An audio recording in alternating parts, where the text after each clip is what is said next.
வணக்கம். செல்வகுமாரின் முக்கடல் காற்று பற்றிய அறிவிப்பும் இலங்கைக்கான வானிலை ஆய்வறிக்கையும் 2025 ஜூன் 3 செவ்வாய்க்கிழமை அதிகாலை வானிலை ஆய்வறிக்கை. அதிகாரப்பூர்வ வானிலை அறிக்கைக்கு, அதாவது முக்கடல் காற்று பற்றிய அதிகாரப்பூர்வ வானிலை அறிக்கைக்கு இந்திய வானிலை ஆராய்ச்சித்துறை அறிக்கையை பார்க்கவும். முக்கடல் காற்று பற்றிய அறிவிப்பு. முக்கடலில் தற்பொழுது எடை குறைந்த படகுக்கு சவால் கொடுக்கும் காற்று பயணித்துக் கொண்டிருக்கு. இப்போ இல்லைனாலும் சாயந்தரம் வரும். இப்போ குமரி கடலையும் மன்னார் வளைவுலையும் இருக்குது. மாலை ஒரு 2 மணி மதியத்துக்கு மேலே, மாலை 3 மணி 4 மணிக்கெல்லாம் மீண்டும் எடை குறைந்த படகுக்கு சவால் கொடுக்கும் காற்று மன்னார் வளைகுடா பாக் ஜலசந்தி பகுதியில் இருக்கும். பாக் ஜலசந்தி பகுதியோட பெருசாக இருக்காது, மன்னார் வளைகுடாவில் கண்டிப்பாக இருக்கும். அதாவது ராமேஸ்வரத்துக்கு தெற்கே, குமரி முனைக்கும் கிழக்கே, தூத்துக்குடி கடற்பகுதிக்கு கிழக்கே மன்னார் வளைகுடா பகுதிகளில் இருக்கும். இன்றைக்கு எடை குறைந்த படகுகளுக்கு சவால் இருக்கும், நாளைக்கும் எடை குறைந்த படகுகளுக்கு சவால் இருக்கும். 2 நாளும் கண்டிப்பாக விசைப்படகு கூட ஒரு சில இடங்களில் சவால் இருக்கும். எங்கன்னா தூத்துக்குடிக்கு கிழக்கே உள்ள அந்த ஆழ்கடல் பகுதியில் மன்னார் வளைகுடாவில் விசைப்படகுக்கும் சவால் இருக்கும். இப்போ காற்றுனே பார்த்திங்கன்னா இந்த தூத்துக்குடி மாவட்ட கடலோர பகுதிகளுக்கு, தூத்துக்குடி திருநெல்வேலி மாவட்ட கடலோர பகுதிகளில் தான் கொஞ்சம் ஆழ்கடலில் கொஞ்சம் உள்ளே போனதும் நல்ல வலுவான காற்று விட்டு விட்டு வீசுது. இப்போ அந்த இடத்துல மட்டும் விசைப்படகுக்கு சவால்.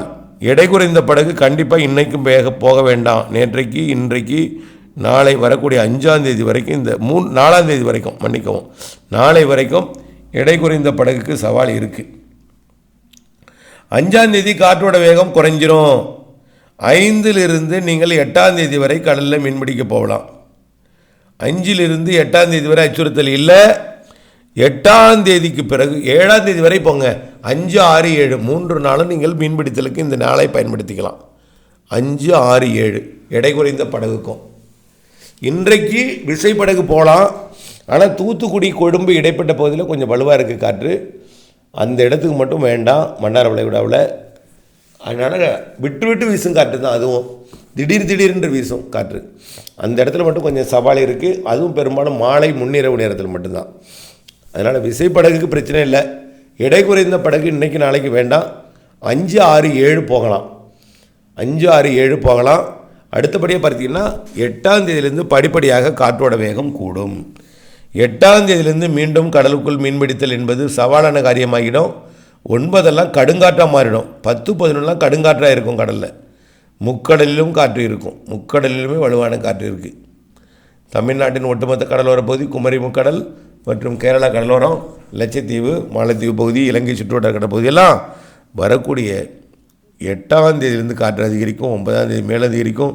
10ஆம் தேதி மேல் அதிகரிக்கும் என்று மாத இறுதி வரைக்கும் மீண்டும் சவால் கொடுக்கக்கூடிய காற்று, தென்மேற்கு பருவமழை தீவிரப்படுத்தக்கூடிய காற்று கண்டிப்பாக இருக்கும். அதே போல் கணவாய் காற்று பகுதியிலையும் காற்று இருக்கும். 8ஆம் தேதிக்கு மேலே கணவாய் காற்று பகுதியிலையும் காற்று இருக்கும். வங்கக்கடல்லையும் அரபிக்கடல்லையும் குமரி கடல்லையும் கடற்கரையை ஒட்டிய கடற்பகுதி முதல் ஆழ்கடல் வரை ஒட்டுமொத்த வங்கக்கடல், இந்திய பெருங்கடலோட மாலத்தீவு, கன்னியாகுமரி இடைப்பட்ட பகுதி உட்பட, மாலத்தீவு, கொழும்பு இடைப்பட்ட பகுதி உட்பட, லட்சத்தீவு, கேரளா இடைப்பட்ட பகுதி உட்பட காற்று வலுவாக இருக்கும். ஆக வரக்கூடிய 8லிருந்து கடலுக்குள் மீன்பிடித்தலை தவிர்த்துருங்க. 9ஆம் தேதி முற்றிலுமாக தவிர்த்தணும். 10ஆம் தேதி இறங்க வேண்டாம். உங்களுக்கு மீன்பிடித்தலுக்கு விசைப்படகுக்கும் எடை குறைந்த படகுக்கும் ஏற்ற நாள் வரக்கூடிய 5, 6, 7 5, 6, 7ஆம் தேதி. எடை குறைந்த படகுக்கு, அதாவது விசைப்படகுக்கு இன்றிலிருந்து ஃப்ரீ தான். ஆனால் எடை குறைந்த படகுக்கு இன்றைக்கு நாளைக்கும் வேண்டாம். இன்றைக்கி நாளைக்கு வேண்டாம். 5, 6 எடை குறைந்த படகுக்கு ஏற்ற நாள். விசைப்படகுக்கு இன்றிலிருந்து ஏற்ற நாள். காற்றே இல்லாமல் ஒரு நிசப்தமாக இருக்கக்கூடிய நாள் 5, 6, 7ஆம் தேதி. 5, 6, 7ஆம் தேதி. அடுத்தபடியாக இலங்கைக்கான வானிலை ஆய்வறிக்கை. இலங்கையை பொறுத்த வரைக்கும் ஆங்காங்கே மழை இருந்து கொண்டு தான் இருக்குது. சாரல் மழை, தூறல் மழை, நனைக்கும் மழை எல்லாமே. இலங்கையை பொறுத்த வரைக்கும் தென்மேற்கு பருவமழை பெய்யக்கூடிய இடம். ஆனால் இப்போது அங்கே கொஞ்சம் வெப்பச்சலன இடிமணி பிடிவு போல் தென் இலங்கையில் ஒரு சில இடங்களில் இருக்குது. இது 3ஆம் தேதி 4ஆம் தேதி இருக்கும். 5, 6, 7 மிக குறைந்த பரப்பில் இருக்கும். ஆனால் ஆங்காங்கே இடிமழை இருக்கும், இடிமழையாக இருக்கும்.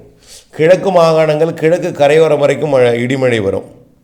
5, 6, 7, 8 10ஆம் தேதிக்கு மேலே தென்மேற்கு பருவமழை தீவிரமடைந்து தென்மேற்கு பருவமழை பொழியக்கூடிய இலங்கையோட தென்மேற்கு பகுதியில் நல்ல மழை காத்திருக்கு. இலங்கையில் மழை இருந்து கொண்டே இருக்குங்க. இலங்கையை பொறுத்த வரைக்கும் மழை இருந்து கொண்டே இருக்கும். தென்மேற்கு பருவமழை தீவிரமடைந்தால் இடி இல்லாத மழை, சாரல் மழை கடலோரம் கிழக்கு கடலோரம் வரைக்கும் போகும்.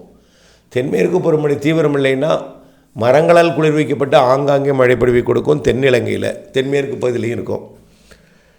ஆக மரங்களால் குளிர்விக்கப்பட்ட மழைப்பொழிவு வரக்கூடிய 10ஆம் தேதி வரை இருக்கும். 10ஆம் தேதிக்கு பிறகு தென்மேற்கு பருவமழை தீவிரமடைந்து நல்ல ஒரு தென்மேற்கு பருவமழை, வலுவான தென்மேற்கு பருவமழையை கொடுக்க இருக்கிறது இலங்கைக்கு. ஆக வடக்கு கிழக்கு மாகாணங்களுக்கு மழை வாய்ப்பு இன்றைக்கு வாய்ப்பு இருக்குது, உறுதி இல்லை, நாளை வாய்ப்பு இருக்குது. அதுக்கு அடுத்து 10ஆம் தேதியிலேருந்து தான் வடக்கு கிழக்கு மாகாணங்களுக்கு.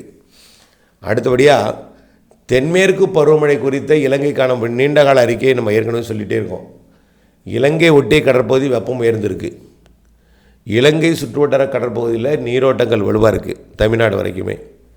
ஆக நிகழ்வுகள் தென்மேற்கு பருவமழை காலத்திலும் காற்று சுழற்சி அமைப்பை ஏற்படுத்தி மழைப்பொழிவை கொடுக்கும். கண்டிப்பாக செப்டம்பர் அக்டோபரில் காற்று சுழற்சி மழைப்பொழிவு இருக்கும். செப்டம்பர் அக்டோபர் வரைக்கும் தென்மேற்கு பருவமழை தான் ஆந்திராவிற்கும், ஆந்திரா முதல் வடகிழக்கு மாநிலங்கள் வரைக்கும் வங்கக்கடலோரம் இருக்கும். ஒட்டுமொத்த அரபிக்கடலோர மாநிலம் முதல் இமயமலை வரை இருக்கும், தமிழ்நாடு தவிர்த்து. ஆனால் இந்த ஆண்டு நிகழ்வுகள் காற்று சுழற்சியோட இணைப்பை தமிழ்நாட்டிற்கு கரையில் ஏற்படுத்தி கொண்டு, தமிழ்நாட்டின் வளிமண்டலத்தை ஏற்படுத்தி கொண்டு, அரபிக்கடல் மற்றும் வங்கக்கடலை இணைப்பு சுழற்சி ஏற்படுத்தி கொண்டு செப்டம்பர் அக்டோபரில் நல்ல மழை இருக்குது. ஒட்டுமொத்தமாக பார்க்கும்பொழுது தென்மேற்கு பருவமழை சராசரிக்கு கூடுதல் இருக்கும் என்பதில் மாற்றம் இல்லை. கண்டிப்பாக இலங்கைக்கு விவசாயத்துக்கு ஏற்ற மழை தென்மேற்கு பருவமழை கொடுக்கும். ஆனால் நீங்கள் நினைக்கும் போது மழை தராது. ஒதுக்கி ஒதுக்கி ஒதுக்கி ஒதுக்கி பெஞ்சிட்டே இருக்கும். ஒரு நாள் நல்லா வலுத்த மழையாக பொழியும். அப்பொழுது அந்த நீரை நீங்கள் சேமித்து தேவைக்கு பயன்படுத்துவதற்கு மழைநீர் சேகரிப்பு அமைப்பை ஏற்படுத்திக்க வேண்டும். 10% இடத்துல மழைநீர் சேகரிப்பு அமைப்பை ஏற்படுத்துங்க. மழைநீரை சேகரித்து பயன்படுத்துங்க. கைவசம் நீர்த்தேக்கி கவலை இல்லாமல் விவசாயம் பண்ணுங்கள். தேவையான பொழுது நாம் பாய்ச்சுவதற்கு ஏற்ப கைவசம் நீர் இருந்தால் விவசாயம் செழிக்கும். ஆகவே வானத்தை எதிர்நோக்கி இராமல் பெய்யும் பொழுது மழைப்பொழிவை சேமிப்பதற்கு ஆயத்தமாக இருக்கணும். ஆனால் இந்த ஆண்டு சேமிக்கக்கூடிய மழை தான் நிறைய இருக்குது. நிறைய மழைப்பொழிவுகள் இருக்கிற காரணத்தினால கண்டிப்பாக சேமித்து வைத்து பயன்படுத்துவதற்கு நீங்கள் திட்டம் வகுத்து கொள்ள வேண்டும். தொடர்ந்து வானிலை ஆய்வில் கூட இணைந்திருங்கள். நன்றி.